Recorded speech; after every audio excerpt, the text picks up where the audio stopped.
বিসমিল্লাহির রহমানির রহিম। আসসালামু আলাইকুম। মানুষ এগোতে পারছে না বহু দেশে তার মানুষের অভাবে। আমরা যে মধ্যপ্রাচ্যের লোক পাঠাই, তারা কোন দুঃখে আমাদেরকে নেই? তাদের লোক নাই, টাকা আছে, লোক নেই। আমাদের একটা মস্ত বড় জনসংখ্যা, আগে মনে করতাম এটা বড় বোঝা বলে, এটা সম্পদ, মানব সম্পদ।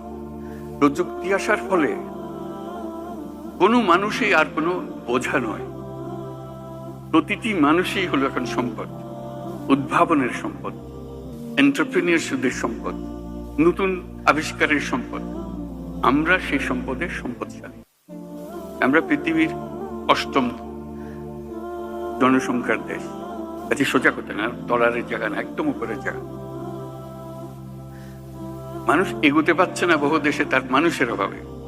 আমরা যে মধ্যপ্রাচ্যের লোক পাঠাই, তারা কোন দুঃখে আমাদেরকে নেই? তাদের লোক নাই, টাকা আছে, লোক নাই।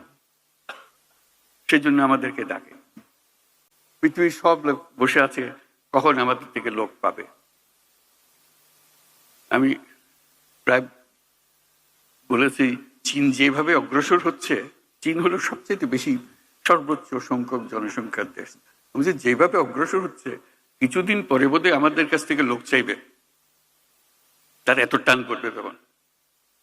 এই হলো আমাদের সুযোগ।